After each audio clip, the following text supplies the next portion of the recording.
Good evening. Welcome to the 2020 Milford School Board Candidates Forum. My name is Tim Finan, and I have the distinct honor of moderating this event. We have 5 candidates this year vying for 2 open seats on the board. The format tonight will be very simple. Each candidate will be given the opportunity to introduce themselves and to tell us a little bit about who you are. Following that, I will ask a series of questions to each candidate. Every candidate will answer the same questions, one by one.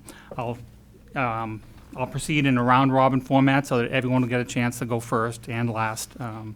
So we'll be fair in that regard. And finally, after we're done, we will give each candidate the opportunity to give a final statement. Before I start, I want to recognize George Hoyt and Wade Campbell for organizing this event. Tonight's event is being broadcast live on Granittown Media Channel 21 and is being streamed live on the Milford Residents Facebook group. Following this event, the recording of this forum will be made available from Granittown Media, and an audio-only version will be available from Granittown Media's podcast, Inside Milford. I also want to ask the audience to refrain from any sort of applause or other reactions to any candidate or their statements. Each of these candidates deserve our profound thanks and respect for stepping forward to offer their time for the greater good of our community. So let's all show them the respect they deserve. So with that, why don't we begin our opening statements? Why don't we begin with you, Judy, and then we'll proceed this way. Okay, thanks, Tim. I'm Judy Zano, and I've been a resident of Milford for 32 years. My husband and I have been married for 41 years, shockingly, it seems. And we have always talked about and been committed to the public good. And so I feel like this is an opportunity for me to be able to step forward and do that. As a resident of Milford, I have enjoyed a beautiful community with wonderful people and loved raising both of our children here and our grandson and granddaughter and another member to be named in the summer. I served as an educator in town for 21 years and enjoyed every moment of that. As a social studies teacher, I told my students that the most important thing you could do is to get involved. For most of us, that means to vote. If we have the opportunity to get involved past that, and we want to, that's really what we should do in order to keep a really robust democracy. So that's what I'm doing here this evening, and thank you so much. Thank you. Rick? Good evening. Thank you for hosting this. My name is Rick Wood, and I am running for school board because I want to continue the great work that's happening in the Milford School District. I have some experience on the school budget committee for about 8 years. I've been a member of the board for the last 6 months, which has been enlightening and educational. I've been asked, why is it that you want to run for the board? And believe it or not, when I took the appointed position back in August, I had no intention on running for the board. Over the last 6 months, I've learned an awful lot about what's going on, learned a lot about where our district is headed, and I'm very excited about where the district's headed, and I want to see that continue. My background is I have been a public servant, if you will, for the last 30-plus years.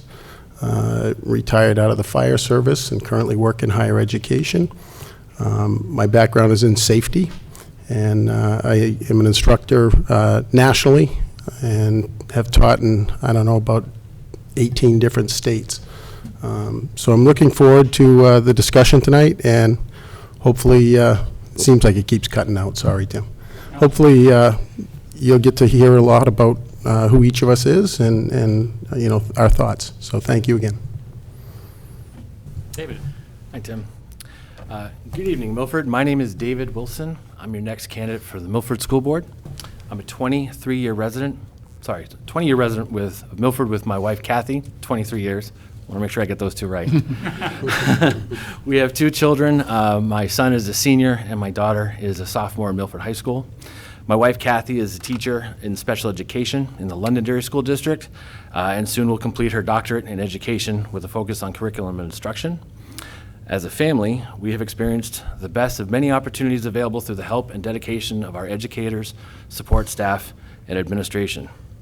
I'm running for a seat on your school board so I can work for you, the citizens of Milford, to ensure your students and the educational staff and supports have the best possible academic and employment options available starting day one. I've worked for over 20 years in personal finance, helping people plan and provide for their futures and for their loved ones. This has provided me the skill, will, and determination to address our district's needs and restores Milford's collective reputation for providing a first-class 21st century education. I have dedicated much time and effort to become familiar with our financial side of our school district as a 2-year member of the Budget Advisory Committee. I am well known as a champion in sponsoring initiatives that focus on community engagement.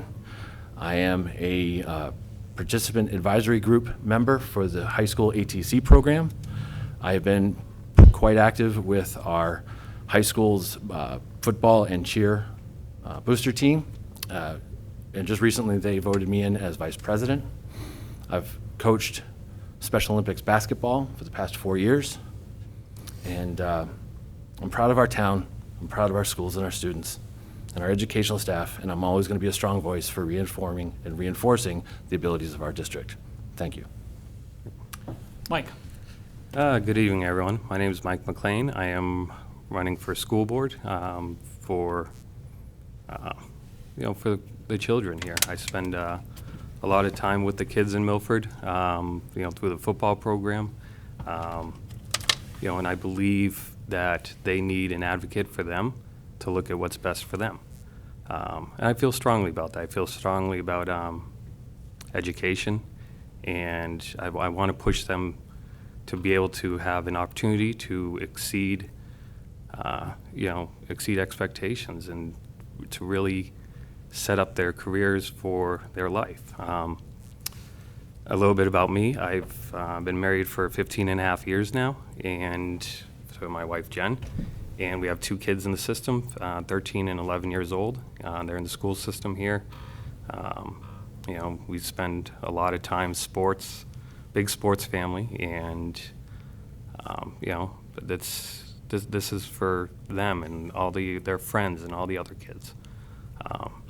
I believe we can exceed new heights, and I'm willing to try to push to get to those heights. Great, thanks. Joe? Hi, my name is Joe Vitulli. Been a resident here for 16 years with my wife. My son goes through the high school and Project Drive. He's in special ed. I've enjoyed my experience with this town with the special ed department. I think it's run very well. I've been a teacher for the last 21 years in Brookline. Prior to that, I spent 13 years in the Marine Corps. I love doing my civil duty. I am a member of Troop 407 as a scout leader. And I want to expand my knowledge in how the school board is running in here. And looking at school board meetings, I've seen some of the discontent, and I think leadership is the issue. And I want to step in and use my experience. All right, thank you very much. All right, jump right into the questions. The first one will go to you, Rick, because Judy had the first opening statement. As you all know, the school board is a statutory body that has very real responsibilities and business that it needs to conduct at their meetings. At the same time, RSA 91A, better known as the Right to Know law, provides that all meetings, with a few exceptions, must be open to the public. To what extent do you feel that this right extends to the public's active participation in school board meetings by means of both commentary and the questioning and discussion with other school board members? Well, thank you for the question. Under the duties of the school board, the tough part is the board meeting is really set up to get the business of the board accomplished. So there's a delicate balance between being able to actually get through the agenda and get the business of the board accomplished and providing a public forum. That public meeting law actually means that the meeting is open to the public, meaning in public view. It doesn't mean it's necessarily a public meeting. A public meeting is more akin to a deliberative session, is a great example. That being said, the district recently, through the board action, recodified the process for meeting and incorporated public comment period for that distinct purpose of including public input. The board meeting is not the only place for public input, nor should it be.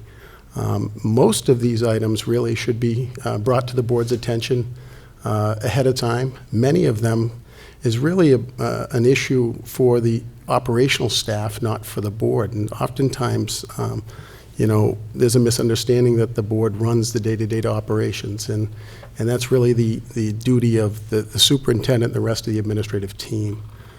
So oftentimes, it's a matter of, first and foremost, the board needs to be accessible and needs to have the public be able to access them. The amount of access and questioning in front of the meeting, so to speak, I guess is really where the disconnect seems to be. I would encourage anyone, if they have any concerns, to contact members individually. Most of us have a published phone number. Most of us have a published email. And I think each member that I've worked with would welcome that kind of connectivity. A quick follow-up. Do you support the current board's policy that questions are only allowed for items that are on the agenda? I support that the board passed a policy to have public comment in the beginning of the meeting and have that comment limited to the agenda items in order to keep the business of the board focused on the agenda for that evening, yes. Okay, thank you. David, same question. Same question. Thank you, Tim. As far as public participation in meetings is vital. I mean, as far as communication goes, it's a two-way street. From being part of and witnessing many board meetings over the past couple of years, I feel that the public participation piece has gone awry. It's not being used for its intended purpose. You look at other local school district boards, in our neighboring towns like Merrimack, Hollis, Amherst. They all post their board policies for the public, just as we're now doing in every packet that's provided at every meeting. And it's following certain rules and guidelines of order. It's supposed to be concise, to the point, to be constructive. Unfortunately, we've seen in recent times, folks want to have their say, and yes, it's a meeting, and yes, you can make a comment, but they're using it for not its intended purpose. I fully support public participation. I myself have tried to be proactive and productive in the meetings and offer comments to help drive whether it's new opportunities, opportunities that would help provide better opportunities for our students, and it's a way to help communicate that freely and easily. Do you support the policy to only allow comments on agenda items? I don't. Straight up, I think that as far as initial comments could be on something that might have been on the agenda for prior business. The board meetings, they're packed. Some of them are pretty packed full with a lot of good information and a lot of things that gets communicated. If people have comments that they want to add to it, that would help make something being addressed in that meeting, having at least an opportunity to provide a comment, to have some extra information available for consideration. If you don't have that second period, you lose that opportunity. Mike? I believe that we have gone a little awry with public comments, although I do feel that it is a very vital part of our meetings. Like Rick was saying, it is a business meeting. We do need to get through all the items. However, we also have public comment limited to 20 minutes at the beginning of the meeting. And I feel as the meeting goes on, people develop questions, concerns, they should be able to have a public comment at the end as well. So that way they can get clarification. They can get questions that they develop answered. I think that would create a more solid relationship, a little more respect as well, if it was also open to more topics, anything that they discuss. So then the same follow-up, so then you would support comments on any topic, not just the topics on the agenda? Yes, I do support that. Joe? All right. The policies are outlined by the state, and Milford is following the policies. They do open up the questioning for 20 minutes to allow residents to come and speak, up to 3 minutes per person. I also read that the chairman can have a vote and allow extra time for people to speak, or if there's another subject during it, he can put up a vote and let people speak more on other subjects. So that extended time can be allotted by the chairman. And that is in their booklet. Okay. All right, good, thank you. Judy, back to you. I think that it's really important that we remember that the meeting belongs to the body, and the governing body is running the meeting. Comments from the public are necessary in a situation where we're talking about education. People are committed to the students in the town as well as their own children. So I think it's really important that the public have a say at the meetings. And I think, as people have already mentioned, things have been a bit awry. And I think that there might be a disconnect here, because I think that people are feeling what they're saying isn't being heard. They're not understanding all the time how the meeting is supposed to run. I do think the time limits are fair and reasonable. But I also think that people want to be heard in a different format, and I think they want feedback from that. My thinking was that we might want to open different lines of communication between the school board and the public that don't happen during an actual meeting. That when we're in that meeting, there's business that must be attended to. There's an agenda that has to be met, things that have to be decided. And I think it's really important that we think about opening up lines of communication so that people don't feel frustrated and feel that they have to talk out of turn, or that they have to tackle every issue at the microphone in a public session. Okay, thank you. I just want to pause here real quickly and make sure to the folks at back, we hear an echo in Judy and Rick's microphone. I just want to make sure it's okay. It's just an echo inside here, I think. Okay, I just want to make sure that we don't have to start this whole thing over again at 8 o'clock. Thanks, Tim. All right, good. So we'll move on, and David will get the next question. Yes, sir. Civility in public discourse. This is related to the previous question, obviously. What specific things can you do as a board member to help bring civility back to the public discourse and rebuild the trust with the public? Thank you for this question, Tim. I'm a big proponent in how I conduct just my personal self. I mean, I talk to people all day long in terms of what I do. Just when you take into consideration things like what's happening in the market right now, you know, it's quite easily, and you know, people get passionate about certain things. Kids and money tend to be one of the top two things.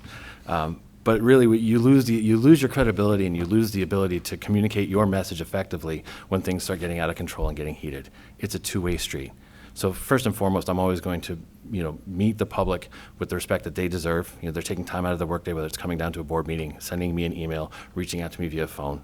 You know, to be able to sit down and give that opportunity to work with them, if we're at odds on a certain situation and it doesn't get addressed, it just keeps on getting worse. And unfortunately, we've been seeing that on a regular basis in the meetings.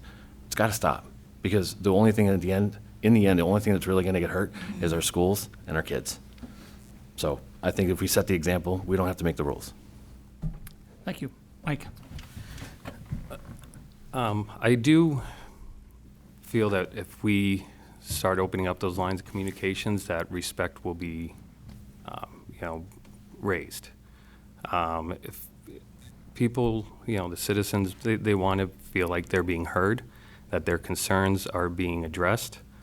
One good way to do that is, I think that we should do like an open forum every other month, where people can go for a couple hours and discuss anything, any concerns, and members of the board can address those concerns outside of a meeting, outside of one of the board meetings, so that way they're not limited by an agenda.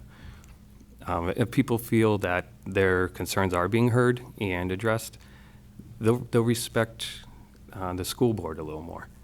And that opens up those lines of communication where they'll be more receptive as well to what the school board may be saying too.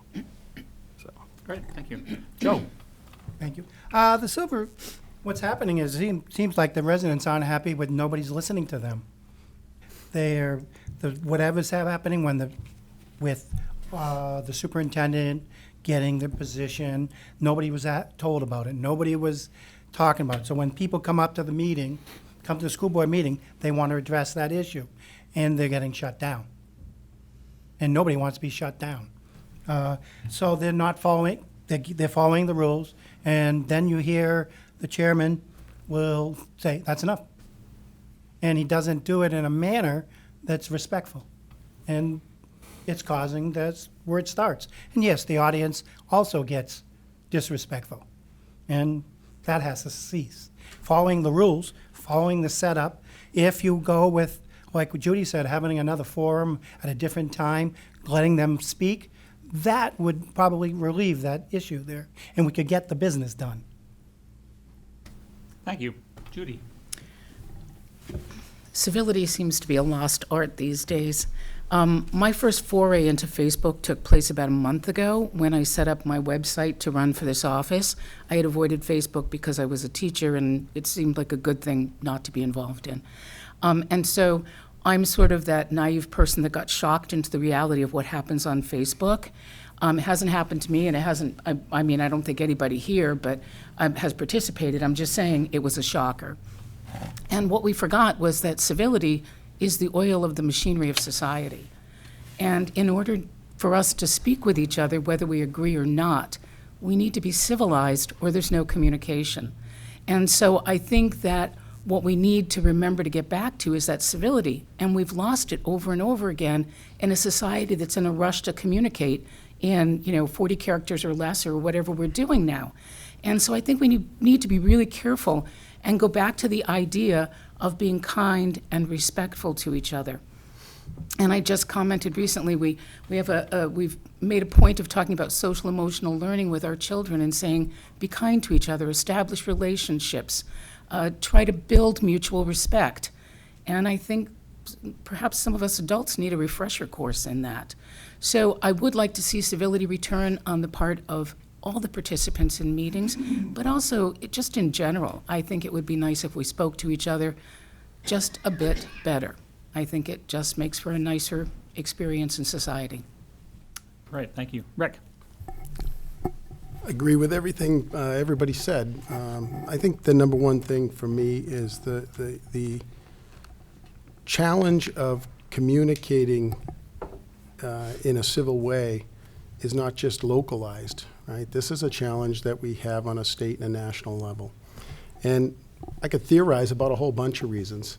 Having been somebody that's been, in the hot seat and having to enforce things that are unpopular and being a regulator and those types of things, I can tell you that the one thing that saved me every time was not to make things personal. And the minute you make things personal, people automatically put up a defense mechanism. And that goes on both sides. So I think the first step is for people to realize that, it is possible to disagree and without being disagreeable. And I think we've forgotten that. A couple of things that Judy hit on it with the 40 characters or less. I couldn't agree more. I think the art of communication in general is being lost. And it's being lost because we can't have a discussion. If we don't agree on something, you're not with me, you're against me seems to be the motto. And the way we all learn and the way we grow and we form our opinions and our ideas and we solidify them is to have a discussion and have a dialogue. Every day I learn something new, maybe 10 or 12 times a day. And I do that through talking to somebody because I have a perception of something and then I want to have a discussion. And I seek out people of different opinions than mine because that's the only way you can actually foster the best outcome. And I think we're forgetting that communication is something that we're doing like now. We're talking and we're reading each other and we're listening and we're watching.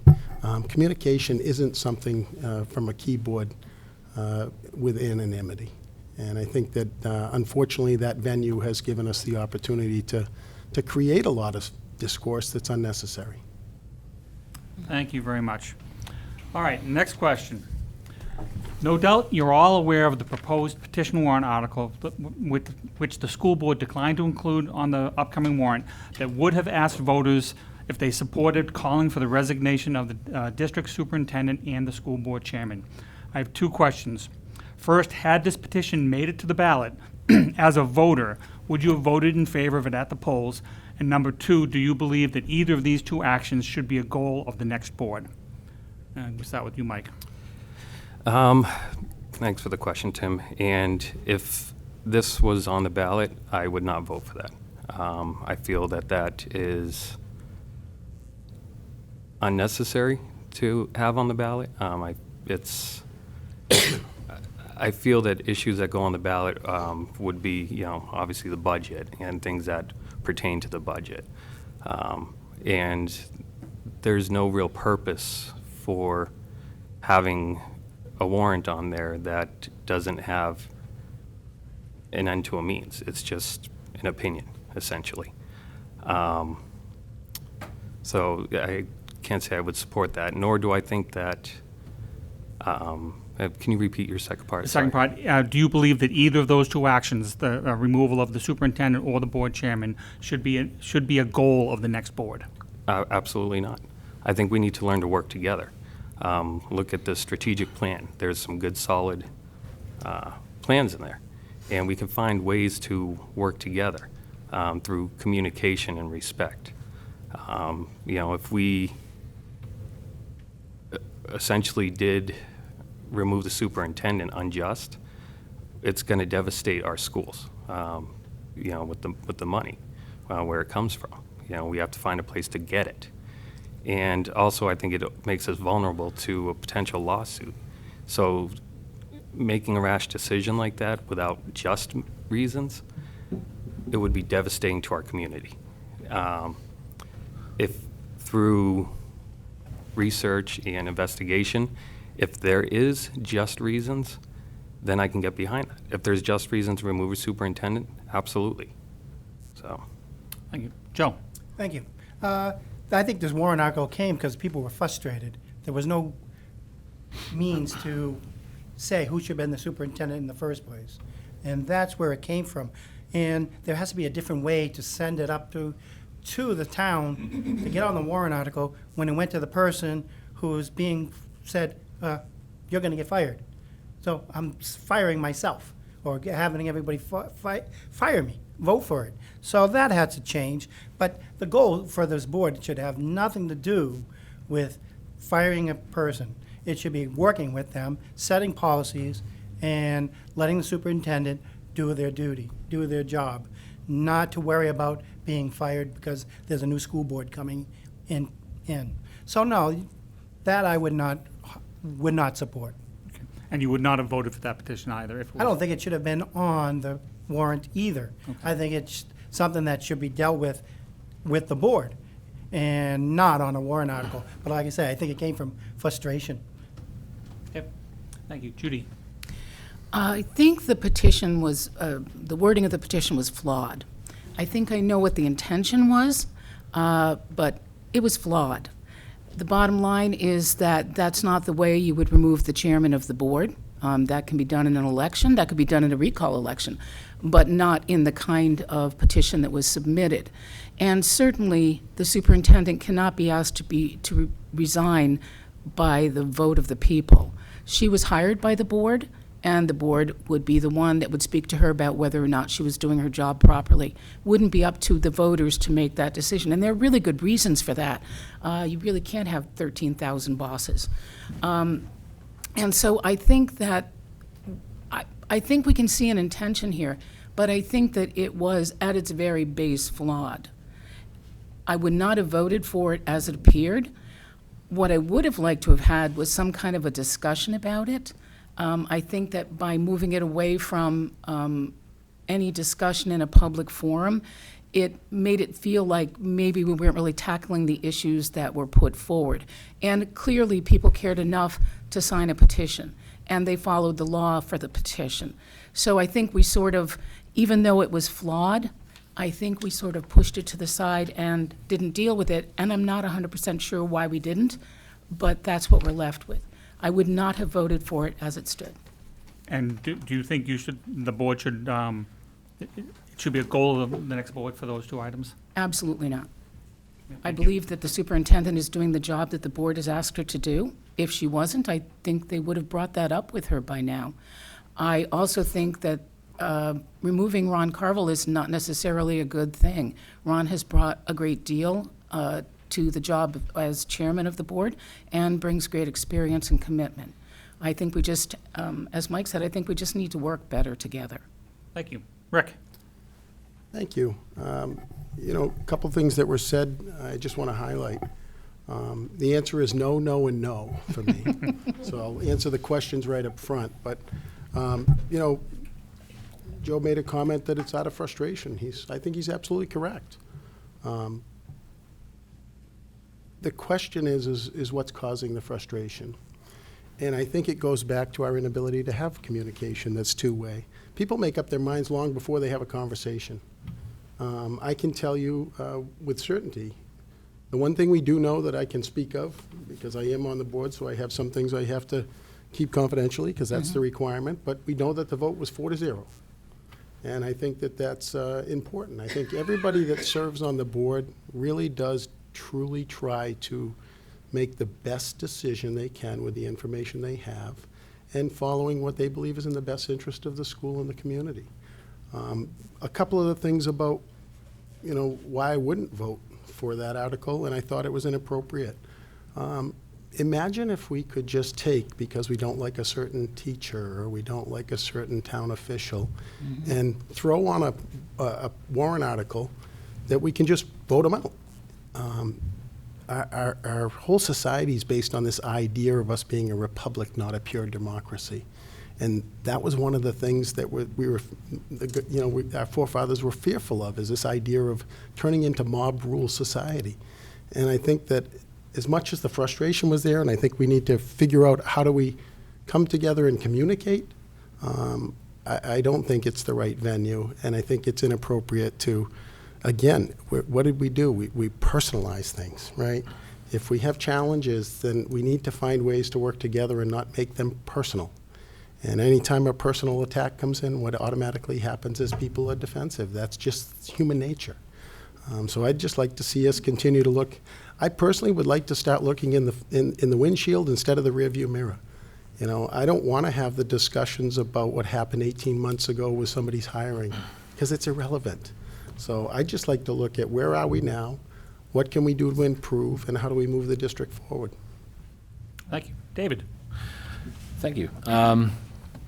So for the first question is, do I feel the warrant article was appropriate to be put on the ballot? No, it was, would you vote for it? No. No, it's not the right way to do business. I mean, as far as the business of running a school district is the largest undertaking our town has. It's the highest cost item that we have. So therefore, it derives the most attention. And when you deal with someone, Mr. Carvel, I've known him being on the board for the past 6 years, and he was on the Budget Advisory Committee for the prior 10 years prior to that. I've spoken to Mr. Carvel on a number of occasions, and he, in my opinion, has been, you know, if you can just get him a second and just let him speak his mind, he's very well invested in our town and our schools and our students. And you can't like everything that everybody does, but when you look at someone's history, from my personal perspective, I don't think it would be right to remove a gentleman who is doing his job, you know, which is to lead the district as the chair of the board. For Dr. Heisiga, I've done a lot of my own personal research on her. I've worked with her in dealings with the Budget Advisory Committee and the Portrait of a Graduate Committee. This lady eats, sleeps, and breathes kids all day long. And I'm sorry, but I think that we actually have two very good assets as far as assets of Milford goes, and I don't think it would be appropriate to just willingly say, thank you for your time, a little vote, go away. I don't think that's just the right way to do business. All right, thank you. Next question, getting away some of the hot button political stuff. The budget. As Milford homeowners are painfully aware, our local property taxes seem to increase more and more each year. We've had a particularly large increase just this past year.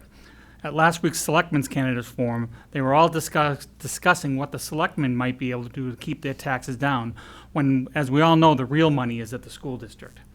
The proposed school district budget for the coming year is just shy of $43.5 million, which represents nearly 75% of the combined town and school operating budgets. Do you support the proposed budget, and this is, we're starting with you, Joe, do you support the proposed budget, and if elected and faced with the prospects of cutting future budgets, please name a specific area of the budget that you would cut, if any? At this point, I would have to support the budget because they've done the research, they've kept it down as much cutting, from what I could hear from from the superintendent, that they've done their due diligence and they've slimmed it down as much as they could without cutting any personnel or limiting cutting of personnel. In the future, I think you would have to bring in everybody into the process a little bit more, the leaders, the school, the principals, the leadership team. Talk with them, talk with the teachers, talk with the union reps. Find out where the important positions are, where if we cut them, is it going to hurt the children? Anything that hurts the children, I would not support. That means cutting positions, cutting courses, cutting programs. That's affecting the children. We have to look at the administrative end of it, and maybe that's where they make the cuts. Thank you. Judy, over to you. I do support the current budget. My only concern with the budget to begin with was the idea that we were cutting the hours of staff that were directly involved with students. And that was a concern. We talked about nurses' aides and library aides. And hopefully we figured that out and we'll be able to make that work.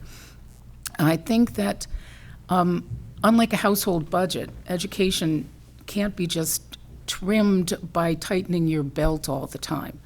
And I think that that makes it really difficult for all of us. 25, 30, 40 years ago, education was an entirely different thing than it is now. We are so many things to so many people. We provide services that were never dreamed of 40 years ago. And we're basically running to stay in one place all of the time. I think this makes it really difficult for everybody. And I don't think that I've met anyone in this town who thought that we shouldn't educate our children well. I've never met anyone who said, to heck with education, let's just do away with this. Milford's a very supportive town. So I think when it gets to where are we going to cut the budget, there are just going to have to be some really difficult processes. And I do think we need to be more creative. I think we need to share resources better between schools. I think that that's already started as a discussion. I think Dr. Huizenga brought that into the forefront to begin with, that we're duplicating services that we could quite possibly share between schools. And I think if, as we see the decreasing enrollment, that we may be able to see more opportunity to do that. I don't want to see us cut programs. I don't want to see us, increase classroom size. I don't want to see us have to cut staff that are so important. But I also know we have to be realistic. And part of that may be thinking about things differently. And again, doing things that are not duplicating services, making sure that we are using our resources as wisely as we possibly can. Thank you. Rick? Answer your easy question, yes, I support the budget.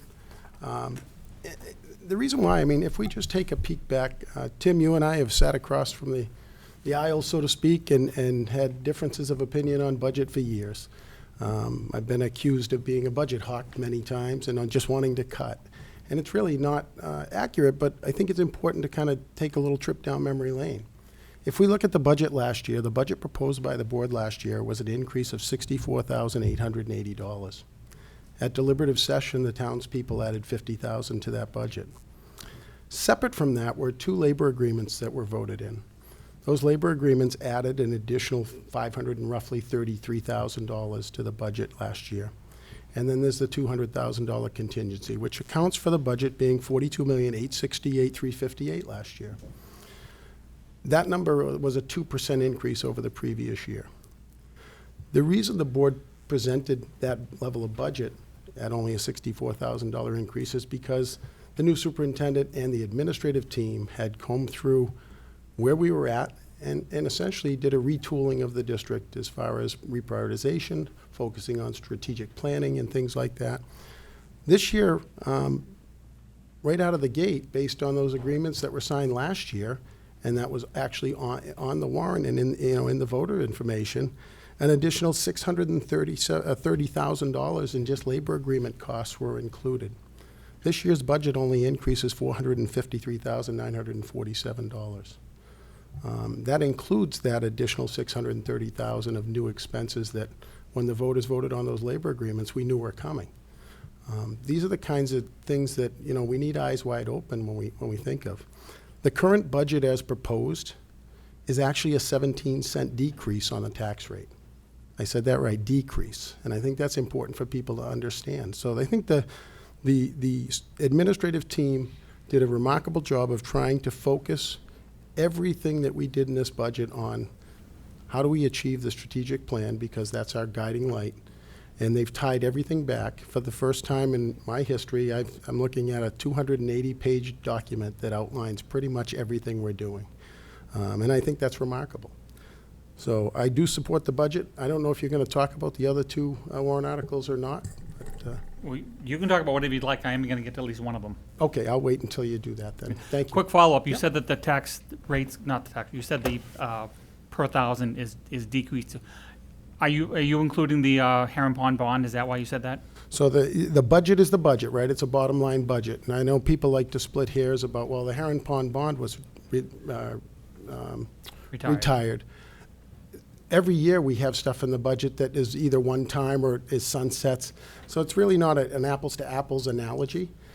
So yes, the Heron Pond debt retired, and I was asking if that's why you said it was going down by 17 cents or No, something. like that. no, Okay. the reason I say it's going down by 17 cents is because we had a reevaluation last year, so the actual tax value of property in this district went up substantially, and frankly, that 17 cents is likely even going to be a greater decrease just because we hadn't reevaluated commercial property, and that will hit this time around. So the suspicion is that even if everything passed in the school, we may actually see a decrease or a level impact on the tax dollar.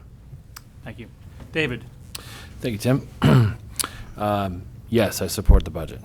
Going through the budget process this year, initially, some members of the Budget Advisory Committee thought that the cuts should have been around like the 1% range, the $400,000 range. And in the midst of our meetings, the board came about to say, well, we'll come down, but we're not going to come down that far. So I looked at it as, I'm always a meet me in the middle kind of guy. There's a compromise. And when you have a budget that is as large as it is, and it's consistent as it is, with labor and benefits for the staff make up a substantial amount of that $43 million number. So you end up having, if you really need to start cutting where you can on other things, we start limiting our capacity and our ability to offer a top-rated program and a 21st century education for our students. We're using buildings built in the 19th century with teachers with 20th century education to give kids a 21st century education. The kids today are learning things that, for jobs that aren't even available yet. And you look at the exponential cost of what it takes to run a school district, everything always, every year, increases a little bit. So you always should have, because of the cost of living and, cost adjustments, the budget should always go up a small percentage. And we've done that for the past 2 years. I think last year the budget was an increase of about $700,000, and this year it's an increase of only $200 or so. So if the default budget passes, now that puts us in a spot where now we have to go and, cut programs, potentially cut staff, and that's not the Milford way. That hurts the Milford experience for our kids. So I support the budget, and I think that we need to really start taking a look at how we can use the school district and create new ways of creating revenue, whether it's starting adult education at night for people that want to work for classes to get towards their GED. Maybe doing usage studies to see if we're using schools in the best way possible so we can start moving away from some of our older buildings that have a higher cost to the district. There are reasons why the budget is as high as it is, and to just go and cut $2 or $3 million out of it only hurts the future. Thank you. Mike? Yes, I would support the budget. I do support it. And I believe that this year we are at if I remember correctly, 1.06%, 7% increase from last year. That's a minimal increase. And we are using this to invest into our greatest assets that we have in town, the kids. We're investing in their future. And we owe it to them to do that. If they have a great experience here, we'll have kids here for generations. And what better way to spend the money than investing to better our children here? There are some ways that we can, I believe, streamline some of the spending, use it in some different areas. I believe we can cut down a little bit on some of the legal fees. Those are raised because of a response to, filings of right to knows.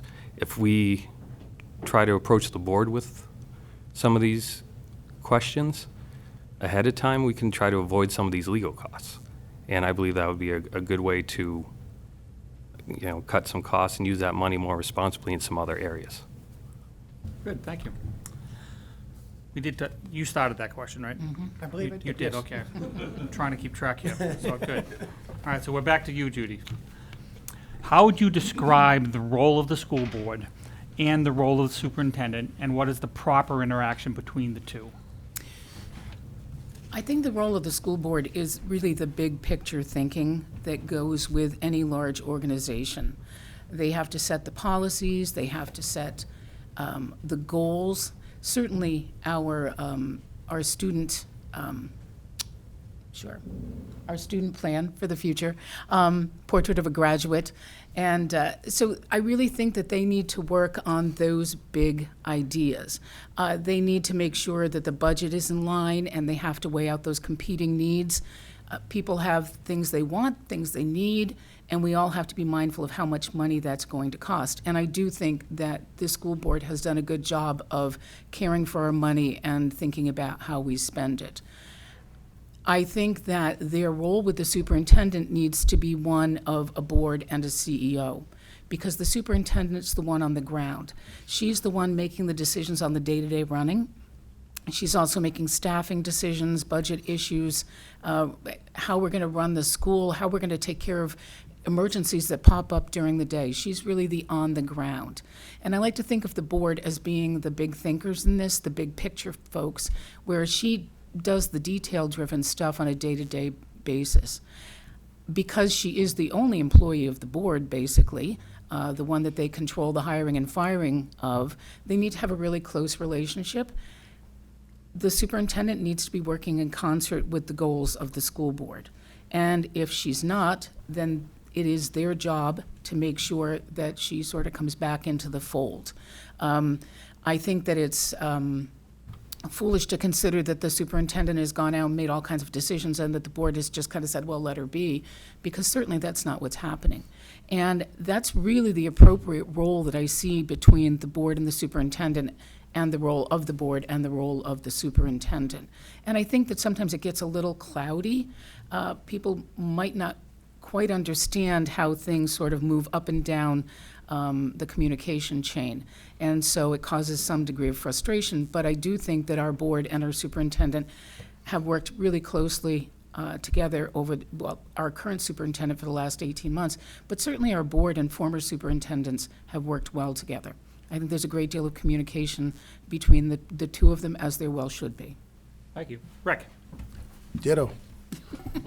you're easy. I think, Okay, next. I think Judy hit it right on the You head, make me right? think my questions are too easy. The role of the board really is one of an oversight board, a policy-setting board, a goal and strategy-setting board. And carrying out all of that is the role of the administrative team led by the CEO, if you will, the superintendent.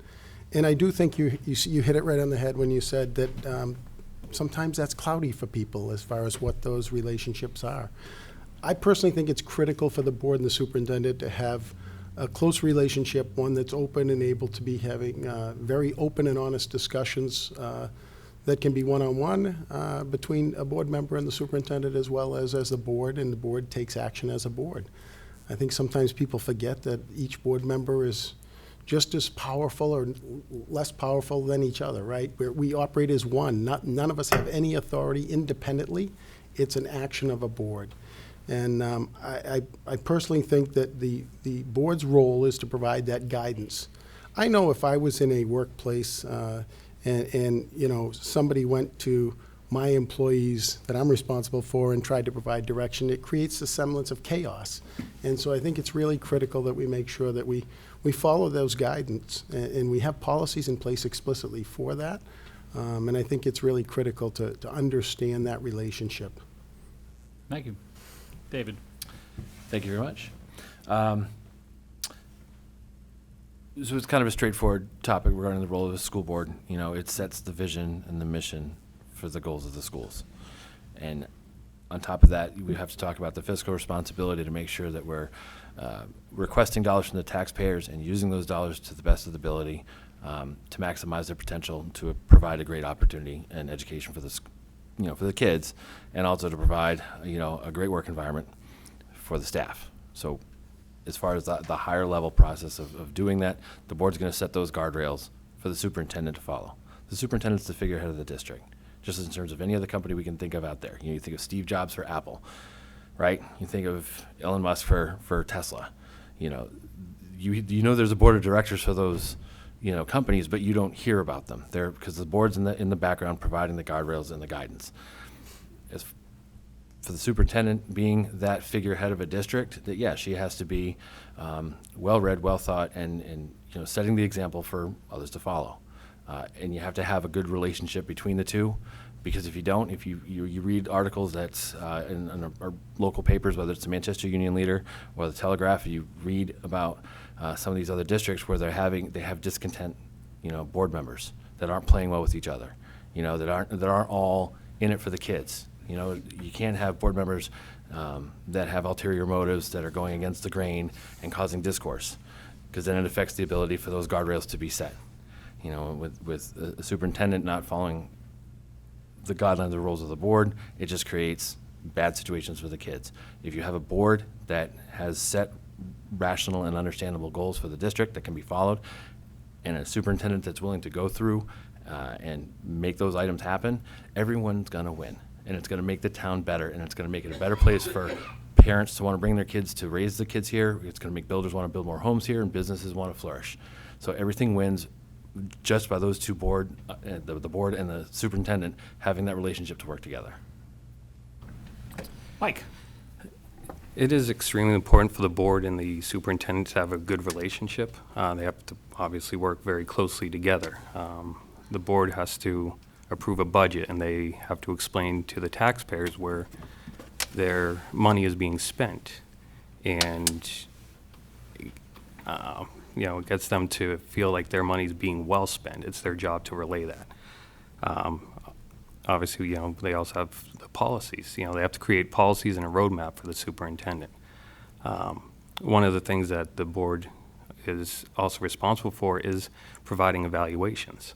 I feel that we're doing a disservice by not, I'm not saying we're not doing that, but if the board does not do evaluations on the superintendent, it's a disservice to her as well. Because the point of the evaluation is to tell her what she's doing good on, to tell her what, what we need to work on, some opportunities. And that is a great communication tool.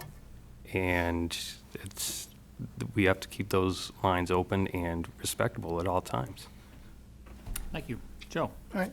Well, the role of the school board is also governed by the state, and it's told by the rules, and they have to follow. And the school board's role is just to make policies. Sort of like in the military, the governor, they have the general, and he tells his troops what to do, and he does not get involved. He lets in this case, lets the captains and them run their companies, their units. So the superintendent is that captain, and they need to be able to run the school daily. And that means there has to be good communications, like they've mentioned. And in this case, I think there is good communications. The board and the superintendent seem to be communicating, getting across what they want. Is it what we want, what the town wants? I think it is, except they're not communicating it. And that's where the discontent is coming from. They're not getting the communications. Nobody has said that they even mentioned it. They have not evaluated the superintendent, and that is in the policies, that they need to, one of their jobs is to evaluate the superintendent. That has not been done. They're talking about it right now, but they're talking about how they're going to do it, not when they're going to do it. Okay, thank you. All right, next question. We'll start with you, Rick. Concerning unions. The current union contract between the school board and the Milford Educational Support Staff Association, MESA, expires at the end of June. And thus far, this is my interpretation, I have no inside information. Thus far, the current board has not come to an agreement with the union. I don't know whether that should be characterized as an impasse or what. It's not public information. But this means that the union members will be working without a contract as of July. This likely means that the union negotiation will be high on the agenda for the next school board. What do you think the role of an individual board member should be regarding unions, and what can you personally bring to the table in this regard?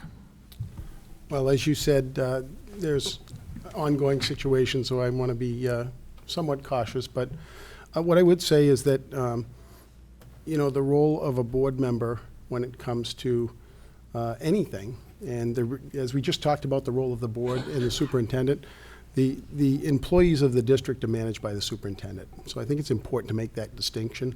Board members don't get directly involved with those matters except for negotiations. That said, those negotiations are with the board, not with individual members. It's inappropriate for an individual board member to connect directly with the union official during negotiations.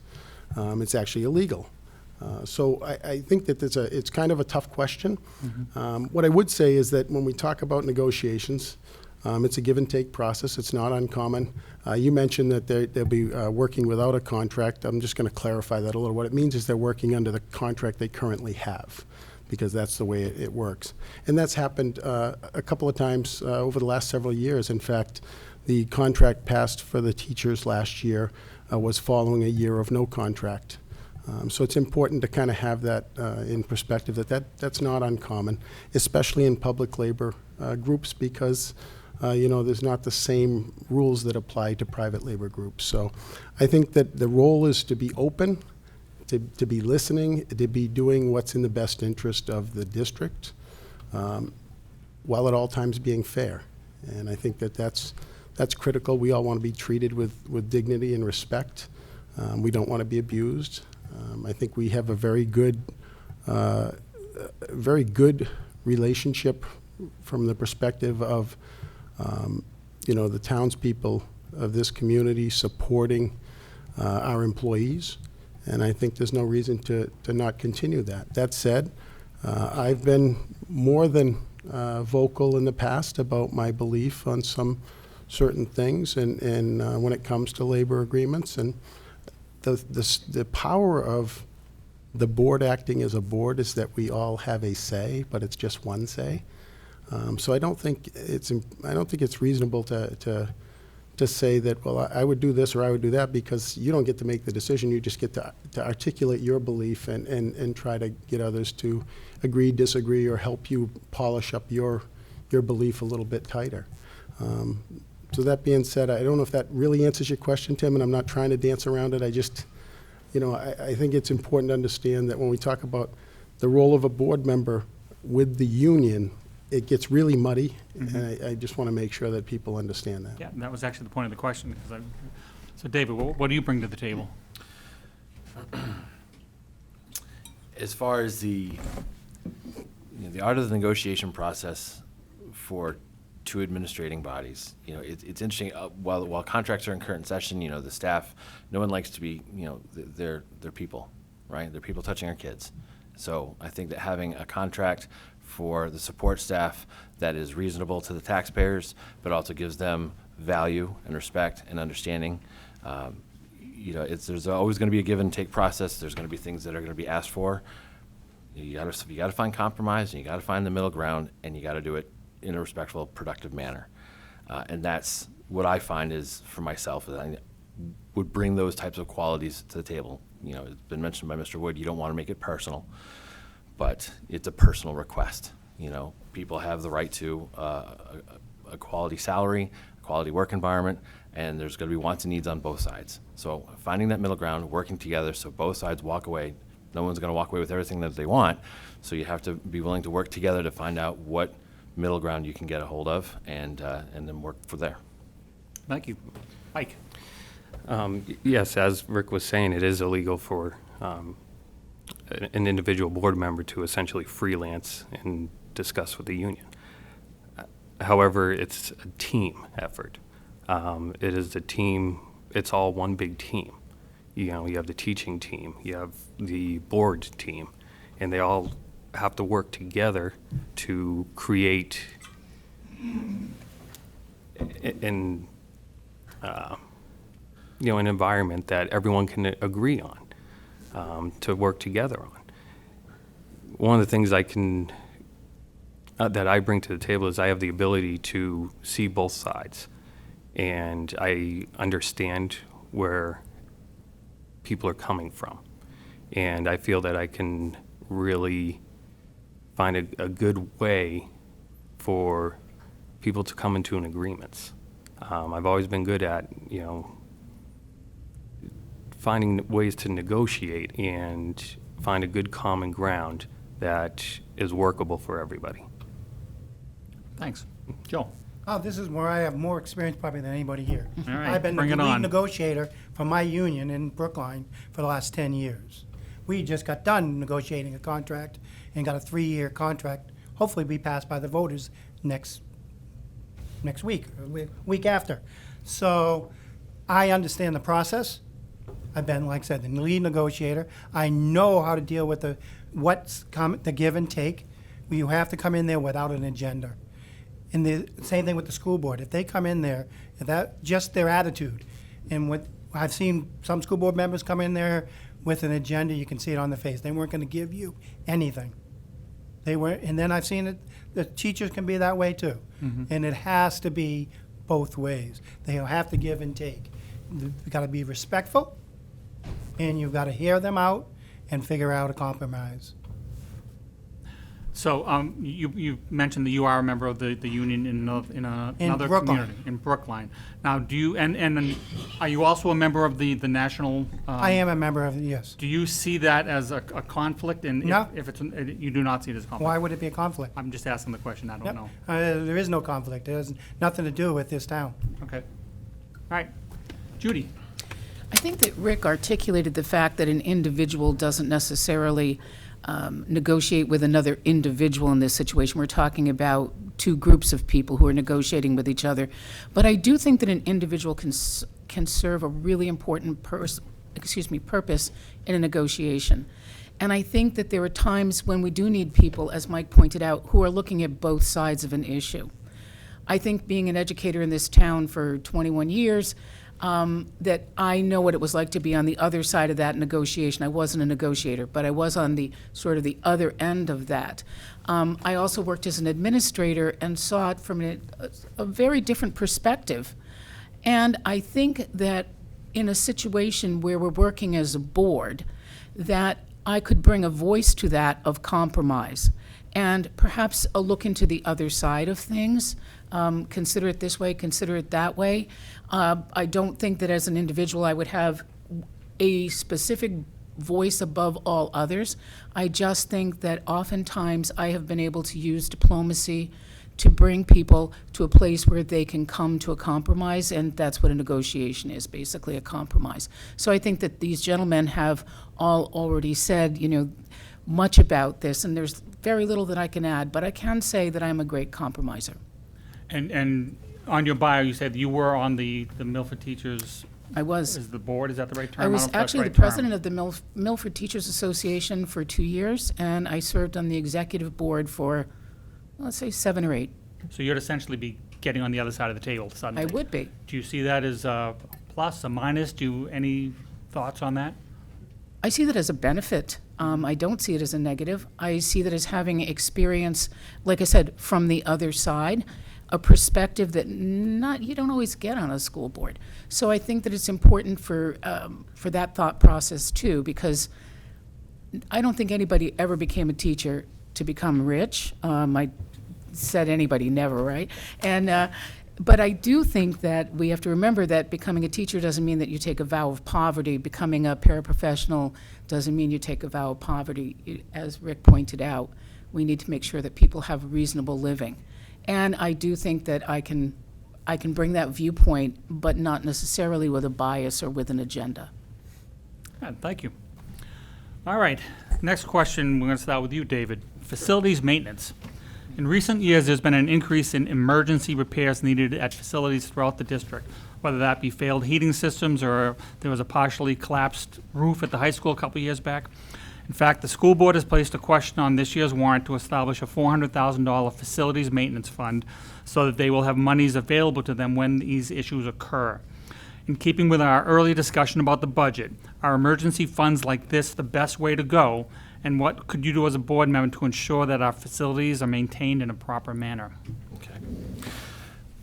So I know this is a hot topic for the ballot this year. It's very well known that our buildings are, we've had a process over past budget years of delaying maintenance on the buildings. And it's coming now at a point where we really need to take a step back and look at how we're going to be able to address them in the best fiscally way, responsibly way possible, right?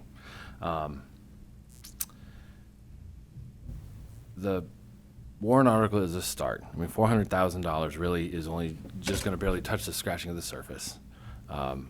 So, But is that a bigger problem if it's only touching the surface of the problem? Isn't that a bigger problem? well, it's a start. I mean, it's a building point. So if we don't use all the money, the best part is that this is something that we're asking the voters for, a chunk of change that we're able to put aside, and while we're not using it, it earns interest. It's not targeted for specific things. So if we, one of the big items that we have to do is remediate our heating units, the boilers.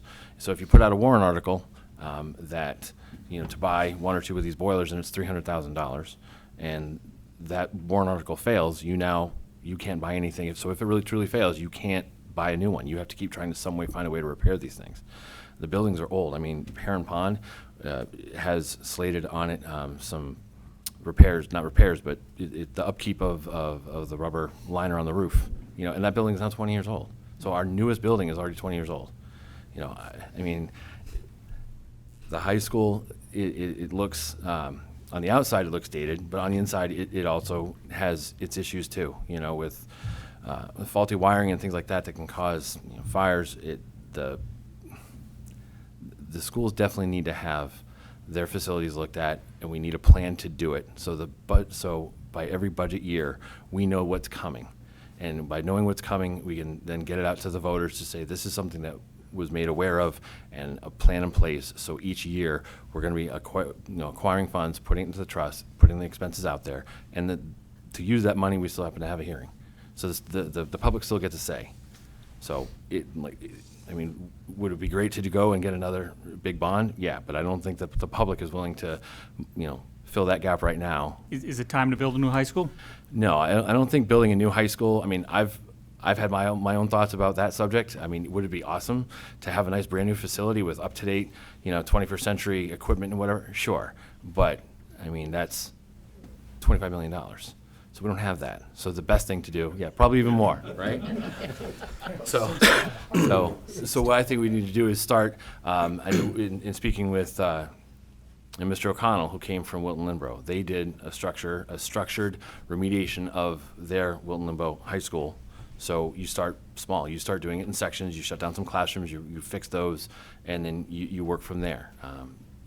If you have to bring in a couple of pods for a couple years to help create spaces for English or foreign language classes or something like that. I know I'm kind of going into pretty much detail, but there are ways to retrofit that building and make it more usable and more up to date, so it allows us to use it for the next 80 years.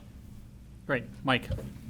I do support that warrant. I feel that it is necessary to have a plan in place to try to update the facilities. If we don't have something like this in play, when one of these do break down, then what do we do? We have to plan for hiccups in our system. That's just smart business. You always want to plan for the unexpected. And this is, like David said, it's a great start. But we need to keep investing into this so we can afford when these things happen. Any thoughts on the new high school? As far as, High school. correct. To be perfectly honest, it would be great to have a new high school. However, until I dig more into where we are at with our current high school, I can't really say whether I would be for it or against it. It would be nice to have a shiny new high school, but without doing proper research, I can't really properly answer that question. Great. Joe? I think the warrant articles are a good step to help protect the voters. If we don't have those warrant articles in, what's going to happen to the school budget where's the money going to come from? If they turn it down, the superintendent's going to have to get, and the board going to have to figure out where that money's going to be coming from. And they're going to feel the pinch. and it won't be pretty. As for the new high school, we have to look at the numbers. You have to look at, I know next year the numbers are going down in the high school, but you have to look at about 10, 15 years down the road. What are our numbers in the elementary right now in the K through 5? When they get up to the high school, is the school then going to be over and pushing out through the walls? Are they going to have the classroom space? Is that school going to be able to support them? Are they going to be able to pass accreditation because their school's falling apart and they won't pass? So that would not be a good thing for the town taxpayers to see our schools not accredited because the building facility doesn't pass. Then your property values will go down. So what we need to do is look at renovating, look at the cost, look at a 10-year plan, 20-year plan, whatever.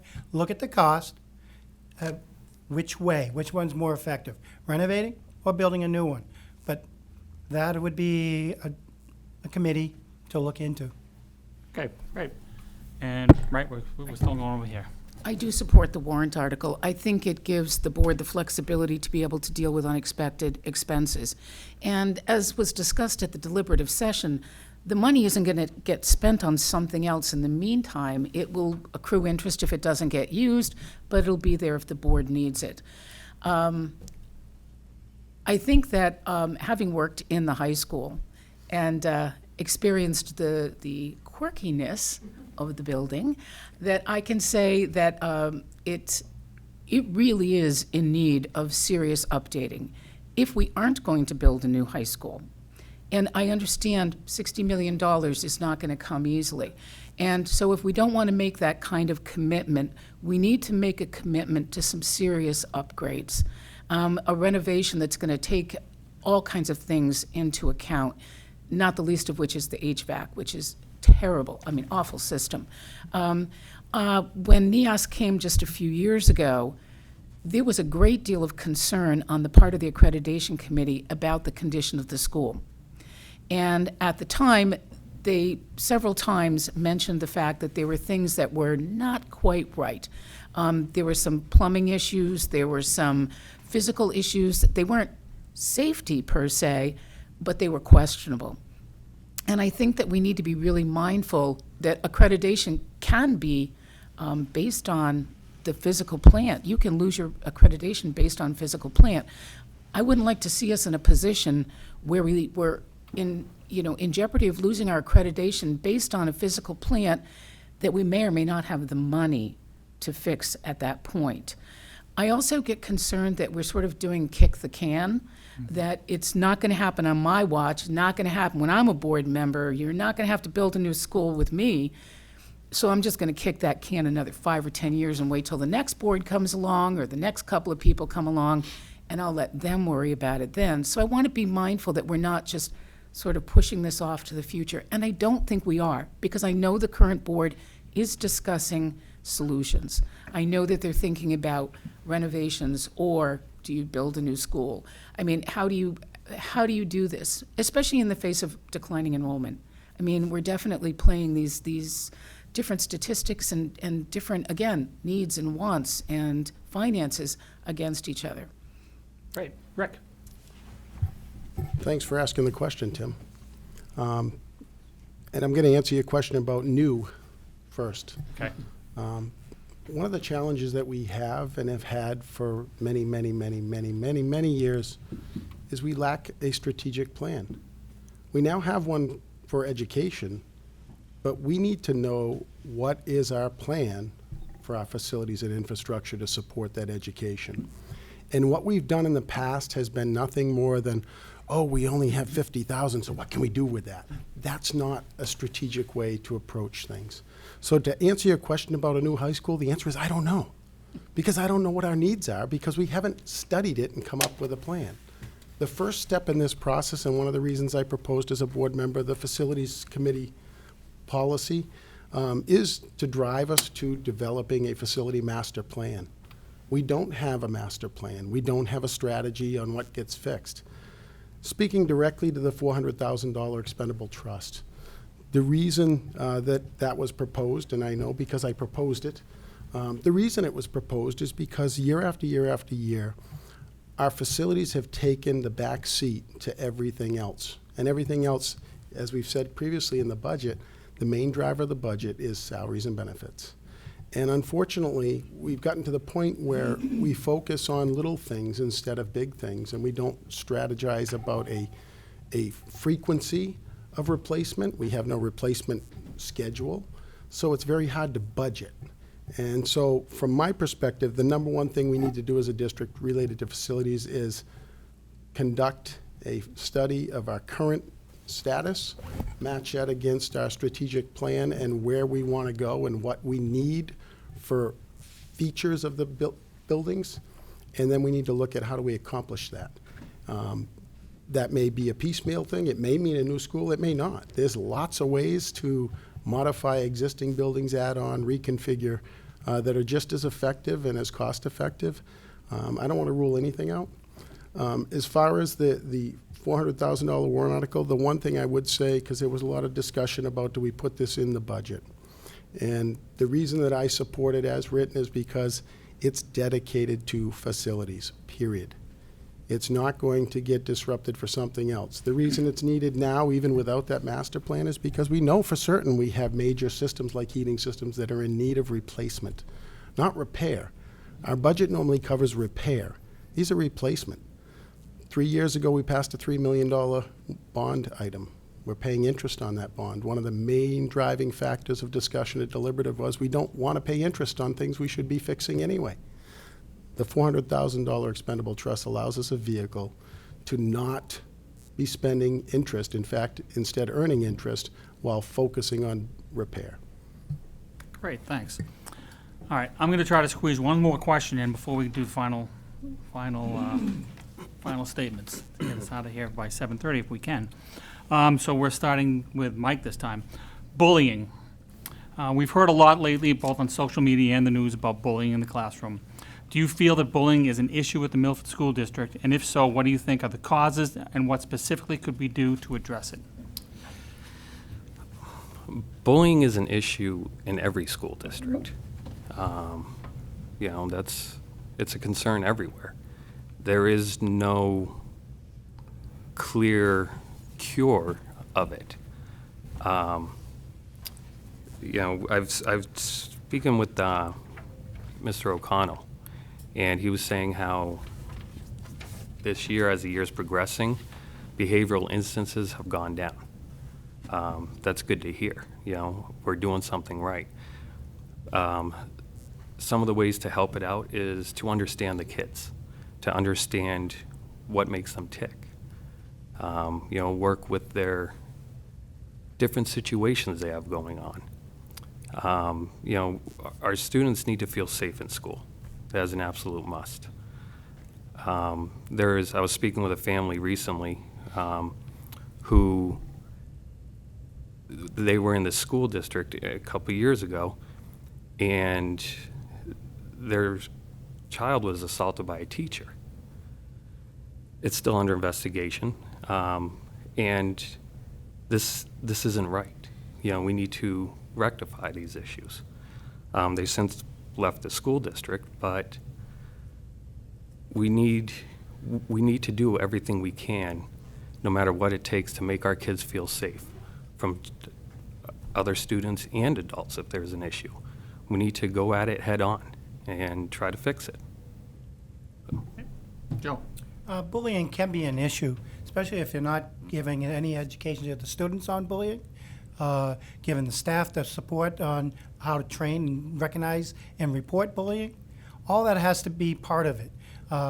Educating the students using what we use citizenship, teaching them what bullying is, what it looks like, guidance counselors getting involved, teaching them how to spot it, how to say no to it, and how to respond and report it. And that is the key to a lot of it. High school, now you have, in middle school, you have the online bullying. And there are policies in place, plus state laws, and they have to be held accountable. And the staff and the principals and their leaderships need to enforce those laws and make everyone understand. When something happens, obviously, it has to be addressed immediately. Great. Judy? I think that bullying at its very basis is about power struggles. And I do think that we need to talk to our children and talk about what's bullying and how we should be behaving. We talk about this with social emotional learning all the time. But I think a huge role needs to be in the form of the staff and the administration of schools and establishing relationships with students. And I think that's one of the positive things about small class sizes is that teachers get to know students better. And when you have that relationship, students are more likely to come forward and talk to an adult and have bullying addressed through the right channels. I think that it's incredibly important as students get older that they feel that support. I think, and I have heard of situations in the elementary school that are deeply troubling with kids being with bullying. And I think that when we're dealing with somebody very young, we can control the situation a bit better. I think when we get into middle school and high school, the situation becomes one of social media, but it also becomes one of students not wanting to be embarrassed by being the victim of a bully. And so we need to make sure that every student has adults that they can connect with in the building. And I know that in the past we have tried really hard to do that, and I know that they continue to do that, to make sure that students have someone that they can talk to. I know that we have set up good plans in every building in the district on how to respond to bullying, and I think that staff has tried very hard to make sure that they keep an eye on students that they feel might be in jeopardy of being bullied. I think it's a daunting task. I don't think it's a new one. I don't think it's going away soon, but I think we have a responsibility to just keep working at it. Right. Rick? Thank you. Bullying, like all forms of harassment, is just unacceptable. Unfortunately, it's not just in our schools, it's in our entire society. And I think it's important, and it's a personal issue for me as somebody who was bullied from 6th grade through 8th grade every day. And I think it's important for people to understand this information. Those kids learned it somewhere. They didn't just miraculously appear. Bullying is not necessarily assault. So we tend to loop everything today into the term bullying because it's the en vogue term. But a lot of what's going on has nothing to do with bullying. It's just pure assault. And it's about expectations, and their expectations both at home and in school. It's about reinforcement of those expectations, but it's also about us modeling behavior appropriately. And, you know, a lot of times bullying gets confused with discourse, especially in public meeting settings is a great example. Just because somebody disagrees doesn't mean it's bullying, and I think that that's also important to understand. We have a lot of work to do everywhere. If you look nationally, you look in our state, this issue of what I would consider physical incidents occurring in schools is not unique to Milford. It's going on everywhere, and that doesn't mean we shouldn't address it as vigilantly and as quickly as we can. But I think it's much more complex than any one of the things that have already been mentioned. I think it's something that's going to be an ongoing process. It requires the engagement of all, which is why the idea that our strategic plan talks about community and parental engagement is so critical. And it requires our adults to model behavior that's appropriate, because frankly, our adults model behavior in front of our students. And not all of them. We could take 1 out of 1,000, but it gets modeled, and unfortunately, they think that that's the right behavior. And I think we really have to work on that idea of, you know, we stick up for each other, right? Treat each other the way you want to be treated. And, you know, it is something that we have to tackle. I think we are doing a decent job at trying to address the holistic issue of behavior in general. Bullying is one element of that. But I don't think there is no magic bullet. You're not going to flick a switch tomorrow and have it go away. If that were the case, I mean, I've been out of high school 35 years, and it was going on when I was in middle school and before. So I just think it's important for people to keep that context, but to not be accepting of it and work on it. Great. And David? Thank you. This is Much rather fix all the schools. This is one of the hardest things that has to be addressed in any school district. But truly, where it all lies, it starts with us. I mean, we're the adults in the room, but you look around our town, you come to our school board meetings. There's a lot of adults that sometimes maybe don't act in the best of intentions, and kids imitate what they see. So it starts with us. It's great that it's a part of the strategic plan that we've started to bring in social and emotional learning. Kids are very impressionable. So at the younger grades, pre-K, kindergarten, first grade, JOCS obviously it's a hotbed this year, but they're making really awesome strides. As Mr. McLean commented, we started right out of the gate with a lot of instances. We don't really hear about them that much. Yes, there are still instances of hardline bullying. Kids on buses, being attacked, being hit, whatever they're being accosted on the bus. So we have to start looking at avenues about how we can remediate that, because we can't account for a bus driver to correct all the bullying issues. It's just, they got to drive the bus. So what do we have to do? Do we have to start trying to find ways of putting, riders on having seats that are dedicated specifically for troublemakers? Because you can't just kick the kids off the bus because they still need to get to school. So it becomes a really interesting problem. So the buses are one area where a lot of bullying that I've been seeing talked about is occurring. As far as getting into the middle and upper grades, now it's compounding the effect, because now we're dealing as social media starts to become so much more mainstream. Our kids don't play like they used to. So it's really tough. Kids don't. I had my fair share of times where I might have been the last kid picked for dodgeball or something like that. But hey, that was, the times are totally changed and different. So as far as those electronic environments where it's so easy, and again, the kids are seeing what they imitate. They're imitating what they're seeing. Excuse me.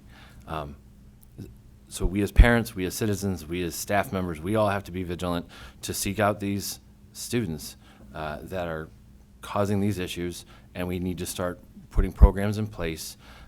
Community engagement is my biggest. I'm the biggest champion for community engagement. When you get people together and you start, whether all ages, all different types, and starting to raise kids as a community, we start getting a greater understanding of who we are, who we can be, and where we're all going to come from. We don't act that way in society anymore. It's very opposing sides. It starts with adults. The younger kids are lucky that they're able to learn it. It's a lot easier.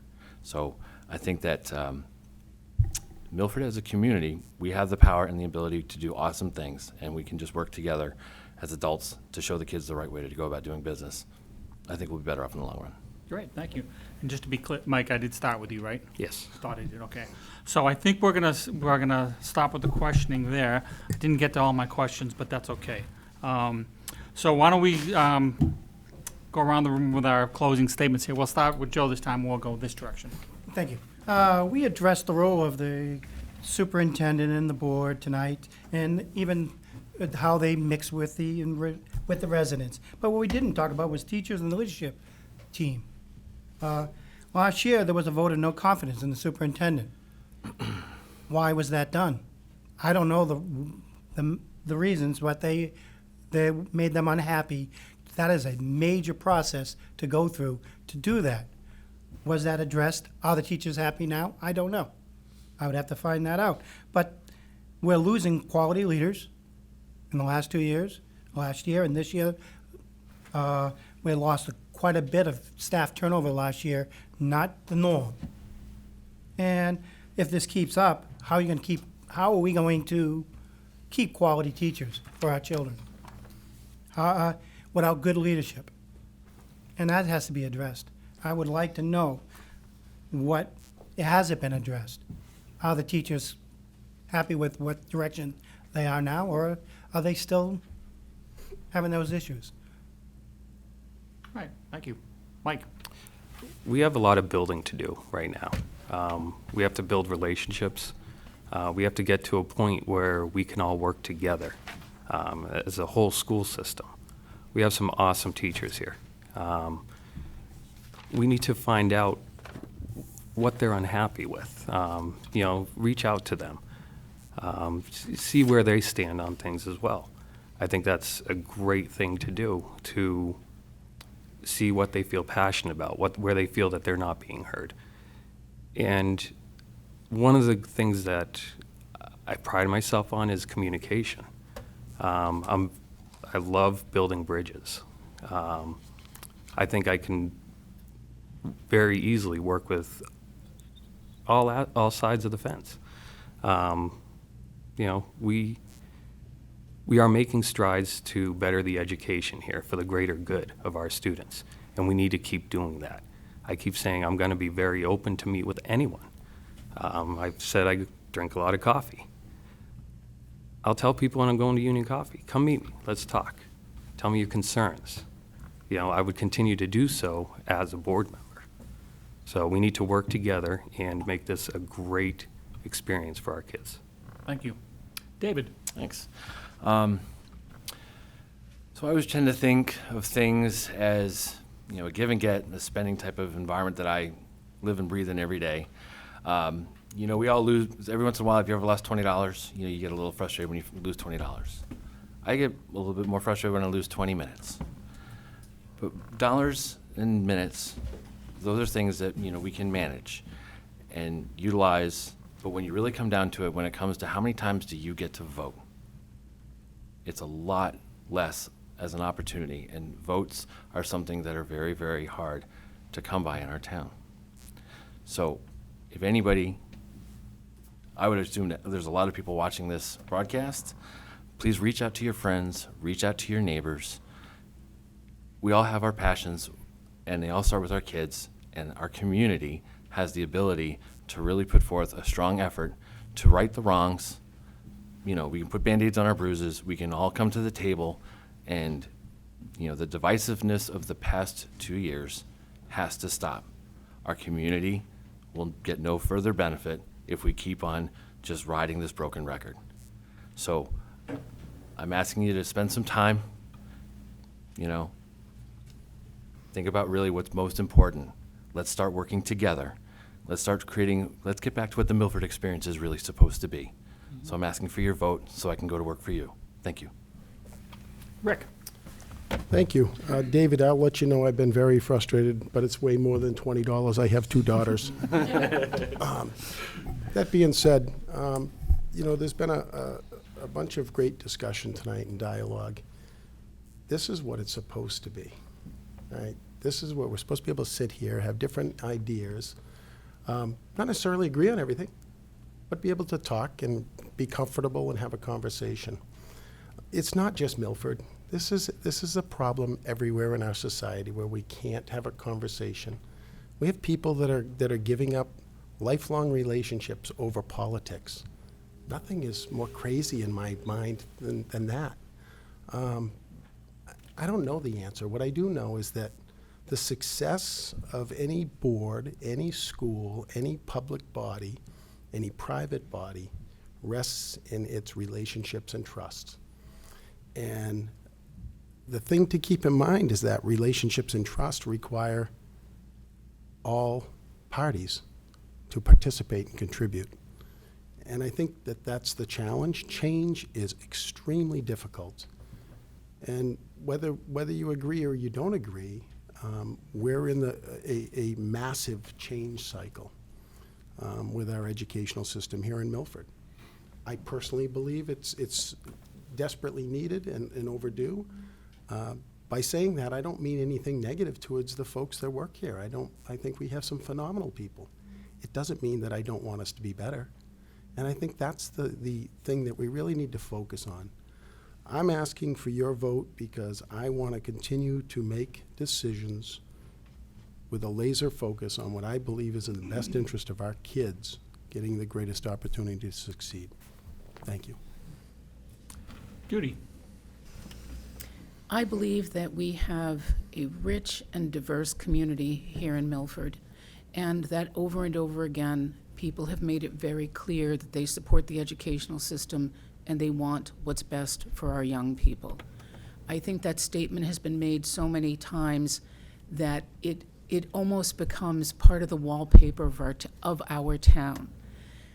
Just recently, someone said to me, do you remember the good old days when the board meetings were sparsely attended And all the business got done, and nobody much thought about, the school board. And they didn't mean that as sarcastic. They meant that as the days when things just rolled along and they happened. And I think that we were a different group of people at the same time. And I think we've changed over the last few years, and we just haven't caught up yet. But we have some of the finest teachers in our schools. We have some great administrators. We have a school board that cares a great deal about what's going to happen to our educational system. We have a new and committed superintendent who, granted, has not made everybody happy, certainly as you mentioned earlier, but we just need to figure out what the right path is at this point. I worked in the Milford school system for 21 years, and I said I never worked a day in those 21 years. It was passion. I loved where I went every day, and I loved what I did. And I feel like I made a contribution. So what I would like to do now is to make a different contribution. I would like to become an elected member of the board and help us through what I hope is just a rough spot in our town's history right now, and to get communication and civility back on track. If you've watched this evening, or you've read Facebook, or you've read newspaper articles, the most important thing that I can say to you is what David already said. Whatever you decide to do, whether it's me or anybody else sitting here, just vote. On March 10th, get up, go out, and vote. It is the most important thing that you can do. It is the gift of freedom. I hope you vote for me, but please just vote. Thank you very much. Oh, that wasn't too bad, right? So thank you for participating. On a personal note, I just want to say, thank you very much for your service. Our own Dave Alcox loves to say that the highest form of public service is running for public office, and he's right. We all owe you a debt of gratitude for just stepping up into this abyss and running for office. You're welcome. As anyone who has attended a school board meeting in the past year, I'm sure we all have, it's been very contentious and uncomfortable. There's no doubt that there's plenty of blame to be put on both parties, but all eyes are going to be on this new board, and 2 of you will be on that new board. And it'll be up to you to restore the sense of civility and order and productivity to the board. And after listening to the 5 of you tonight, I'm confident that regardless of who was chosen, I think Milford's going to be in very good hands. So thank you. I want to thank everyone in attendance today and in person, and those watching on Granite Town Media. This video will be rebroadcast on Comcast 21 and will be available on Granite Town Media's website. As I said earlier, an audio-only version with that cool music will be available as a podcast on Milford's Inside Milford podcast, maybe tomorrow. Finally, I want to encourage everyone, as you've all said, to come out and vote on Tuesday, March 10th from 6 a.m. to 8 p.m. at the Milford Middle School. Thank you, everyone, and good night. Thank you. Good night. Thank you.